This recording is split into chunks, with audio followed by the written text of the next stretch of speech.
Tras. Tras. One. Sige. Tras. Hop. Hello mga guys, ayan po, napakinggan po ninyo yung tambutsa natin, iba na po ang tunog, talyado. At sa panel board po natin, umiilaw po yung check engine. Kaya ang problema yan mga guys, yung spark plug natin na number 4, hindi na po siya gumagana mga guys. Kaya umpisahan na natin na alisin ang mga tornilyo.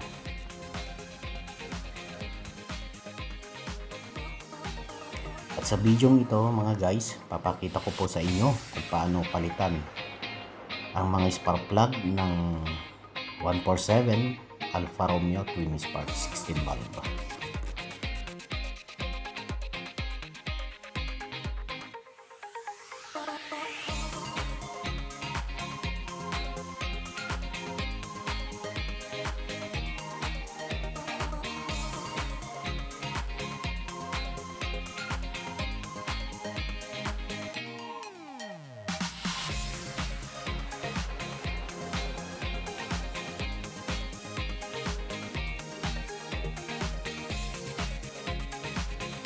At sa last na tornilyong ito guys, ayan, may wire siya na ground. Huwag po natin kalilimutan na ibalik mamaya, kasi importante po yan, yung ground na yan. At saka po natin isusunod bunutin ng mga ito, ng mga connections.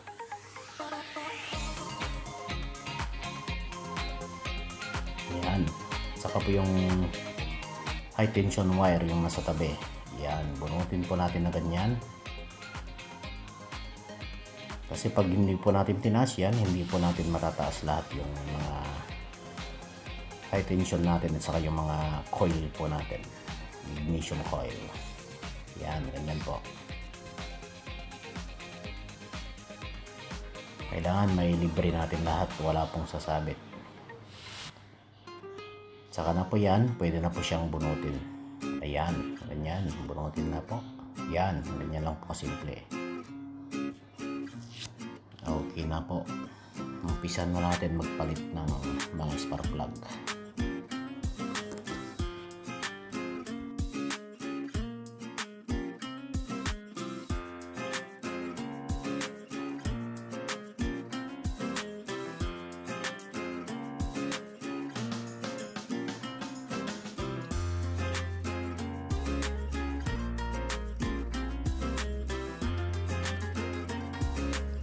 Ito guys, sa number 4 alisin natin yung spark plug para makita natin kung talagang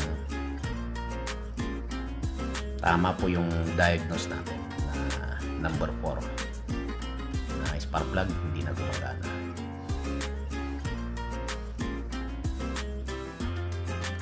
Ito po yung maliit guys na spark plug po natin.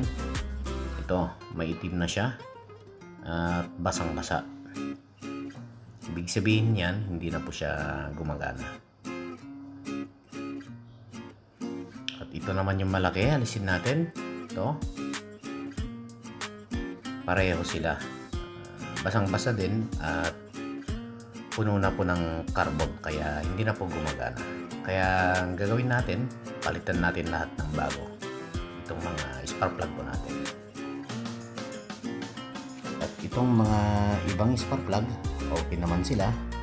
Yung problema lang talaga yung number 4. Kaya palitan po natin ng bago lahat para wala pong problema.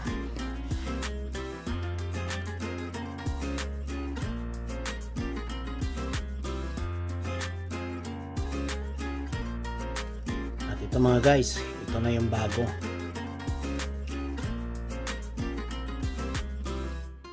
Ito siya. Ito yung maliit. Lagyan na natin.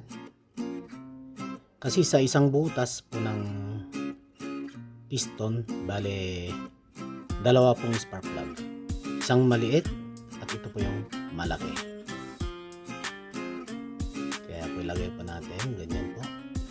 Okay.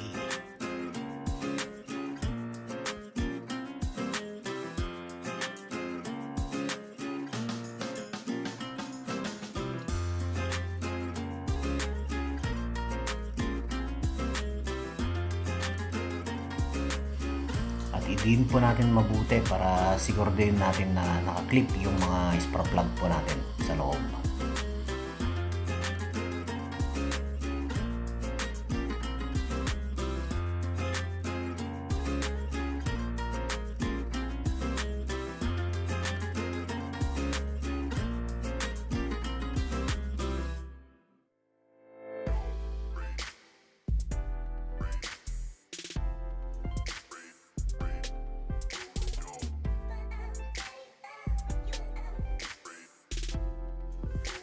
O ayan mga guys, din lang po natin itong mga high tension wire para siguro din natin na nakaklip sa loob ng mga spark plug. At saka itong mga connections na to, kailangan din natin na siguraduhin na nakakabit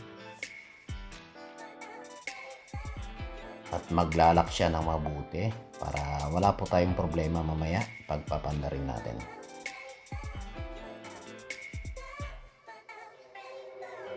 At mas maganda po na ulit-ulitin natin yung mga kinabit natin para siguraduhin po natin na naka-clip lahat yung mga nilagay natin bago natin panda rin.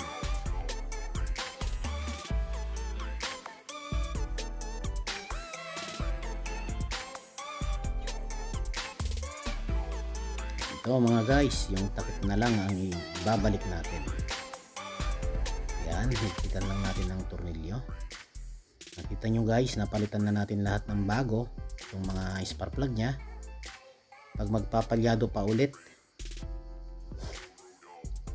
yung susunod na step natin na gagawin, papalitan po natin yung ignition coil at saka yung high tension wire nya pag magpapalyado pa ulit. Ganun po ang second step ng troubleshooting po natin. Kaya guys, umandar na siya at ayos na, hindi na siya nagpalyado. Ito na naman tayo guys, nakita nyo, check engine na naman at palyado ulit. Nung isang araw pinalitan natin ng mga spark plug na bago, kaya ang sabi ko, pag nagpalyado ulit, ang papalitan natin na susunod yung ignition coil. Kaya pupunta pa tayo ngayon sa tambakan para kumuha ng ignition coil at high tension wire. Ito mga guys, nakarating na po ako dito sa tambakan ng mga sirang sasakyan. Nandun na po sa loob yung kasamahan po natin para kunin po yung ignition coil at saka po yung high tension wire po natin. Buti na lang mga guys, merong kaparehas yung sasakyan natin dito na Alfa Romeo 147 twin spark 16 bulb.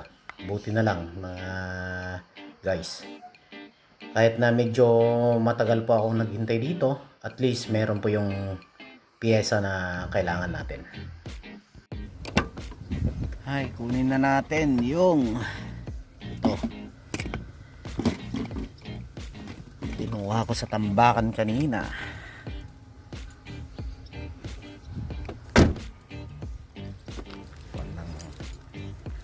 Tapos ito yung Alfa Romeo na ilalagay natin dito.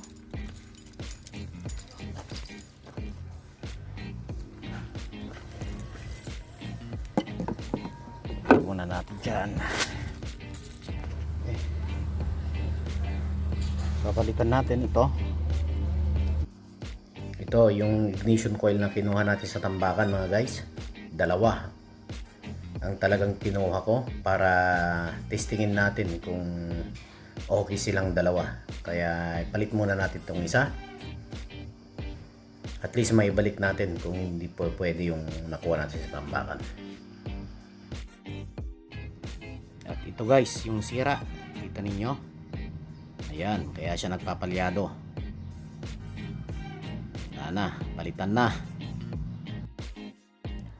At mga guys, kailangan po natin alisin yung spark plug sa number 4 para linisan. Kasi po, kahit na pinalitan natin ng ignition coil at high tension wire, magpapalyado na naman ulit. Kaya ang gagawin po natin, linisan po natin yung spark plug sa number 4 bago po natin ibalik lahat para wala pong problema at hindi na po siya magpalyado. Wala kasi akong pagkahawak eh. Ganyan. Ayan. Ayos nga lang natin. Tapos i-video natin ulit. At ito pong ginagamit kong spray mga guys. Brake cleaner po yan. Para maalis po yung langis at mga dumi. Kasi importante pong malinis yung ating mga high tension wires at saka yung ignition coil po natin. Kailangan wala po siyang langis para hindi ulit magpalyado. At malinis po na ikakabit natin mamaya. Okay, pwede na natin lagay mga guys. Alis na. Lagyan na lang natin, patuyuan natin ng konti. Mas lagay na natin. Okay mga guys. At yan mga guys, okay na naman. Wala na po yung palyado at saka yung check engine. Sana po may natutunan kayo sa troubleshooting natin ngayon. At sa susunod po na video ulit. Marami pong salamat sa inyo.